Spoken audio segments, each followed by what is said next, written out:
It's time for a death battle! Rewritten. Superman. Thor, the god of thunder. He's strong enough to shoulder press the weight of the earth for 5 days straight, or crush coal into perfectly cut diamond. He's fast enough to reach the edge of the universe in seconds, or even break the bonds of infinity. However, for Death Battle, we take the characters at their best. Yeah, like how his breath is so powerful he can sneeze away a solar system, or blow air cold enough to freeze ghosts! Speaking of, his X-ray vision doesn't just see through walls, he can see through your own body and mind to examine your soul. And yet, he can't see through lead. That's okay though, he can just burn through it with his face. Since he gets his power from the yellow sun, his heat vision burns with the fire of a star. And if beams aren't enough, he can blast it out of his whole body for a super flare. It used to totally drain him, but he's learned how to control it. Simply put, Superman's powers defy physics. My favorite examples of this are when he rebuilt the reality warping miracle machine from memory, or punched Brainiac so hard every version of him felt it through all of time, or when he gained 10 years worth of medical training through only 5 minutes of reading and then successfully performed lung surgery. Nice. My favorite example is when he smelled brownies in North Dakota from orbit. Even beyond his powers, Superman is no novice when it comes to the intricacies of battle. He's trained in Kryptonian martial arts, which uses chi, or as they call it, Shriyar. He even got summoned to Asgard to fight demons with Thor for 1,000 years. Superman can resist being erased from existence, such as tanking Darkseid's Omega Beams. Even Retcon and the Time Trapper, both of which hijack and alter timelines, can't touch him. Not because of his powerful mental defenses or healing factor, but because he's a cosmic linchpin in the greater metaverse. Timelines literally revolve around him. Basically said everything in the main series is kinda canon, even when he had wacky powers like changing his appearance with a super muscular control. Ew. I guess he can still phase through almost anything, even people. Still, this new canon has affected his abilities. For example, he and other Kryptonians can effortlessly travel through time. And while Superman's powers stem from the Earth's yellow sun, exposure to a blue star increases them even further. In fact, upon visiting a white star, he attained a whole new level of power. When that old baldy Lex teleported him to another galaxy, Superman just popped back up, saying space-time has lost its meaning for him. He really just said that. Remember, Superman defies physics. Like when he used heat vision to restart the universe by making an all-new Big Bang. We've seen that his universe has a radius of at least 100 trillion light years, but we can calculate a more exact figure. The DC universe is 15 billion years old and expands at 60 trillion light years per half second. This means its radius must be over 50 nonillion light years across. What? That's 31 zeros, and Supes helped make that happen. Well, about 1/5 of it. That's still immense power, but if you want something bigger, here's the Anti-Monitor blasting Golden Age Superman with all the energy of the antimatter universe. And then Superman, punched him so hard it kickstarted another one of those reboots. Now, Superman does have weaknesses. There's kryptonite, of course, and exposure to red starlight can fade his powers over time. Not all at once. He has been able to move planets around while under a red star, so... And everyone knows Superman can't deal with magic, but it's more accurate to say he doesn't have any special resistances to it. He's defeated plenty of magic users before, even Shazam, such as when he took on the World Forger, one of the most powerful reality shapers in all of creation. Who was in the 6th dimension, crafting a whole new multiverse to replace the one Clark calls home. Who's gonna stop him? Superman could, and the Forger knew it. So he was trapped on a world with a sun so distant he could never escape.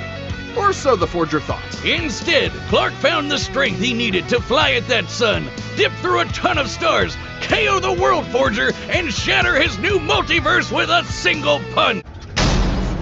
Thor's Asgardian body is immensely durable, immune to disease, and capable of healing far faster than any mortal man. He's also the literal god of strength. We're talking lifted a planet-sized serpent strong, knocking out the Phoenix Force strong, arm wrestling with Hercules and almost throwing the Earth out of orbit strong. Notably, he was once blasted with a graviton bomb, which subjected him to the gravity of a neutron star. That's over 200 billion times greater than Earth's gravity. And he's got the stamina to match. Nice. Able to fight for 40 days and 40 nights without stopping. And what better weapon for the god of storms to wield than a sentient cosmic storm, or Uru, that he would forge into his son's hammer, Mjolnir. He can channel bolts of lightning, manipulate the weather, open portals to other dimensions, and absorb and redirect energy attacks.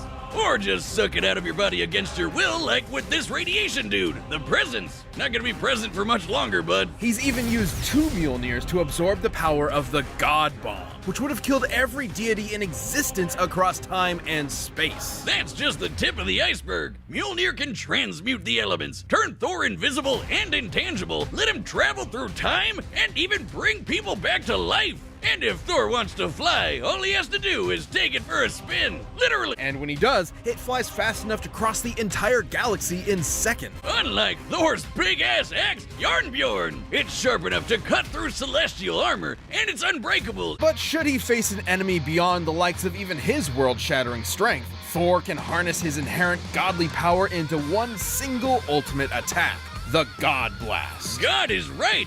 Even Galactus, the devourer of worlds, shit his pants and bounced at the sight of such an awesome attack. He's battled Thanos, the Silver Surfer, and even the Sentry.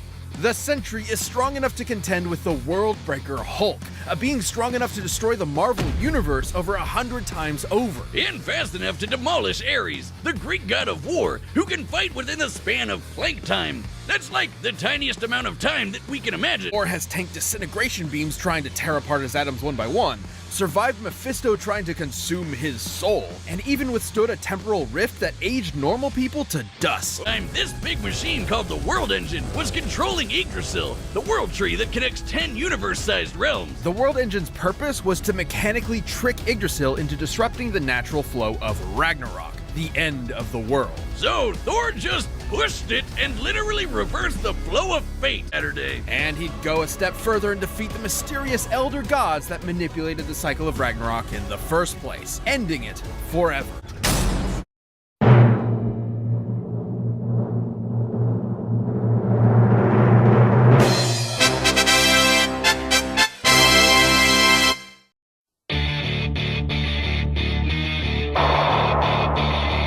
Of light. But scaling to Ares, moving within Planck time? Thor would be over 70 quadrillion times faster than the universe in seconds, or even break the bonds of infinity.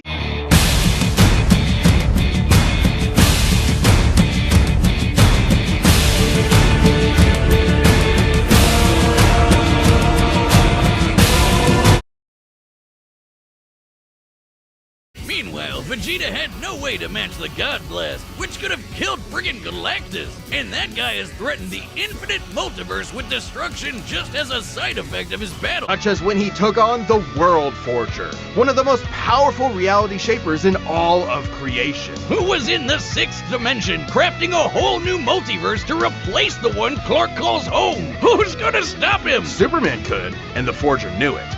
So he was trapped on a world with a sun so distant he could never escape. Or so the Forger thought. Instead, Clark found the strength he needed to fly at that sun, dip through a ton of stars, KO the World Forger, and shatter his new multiverse with a single punch.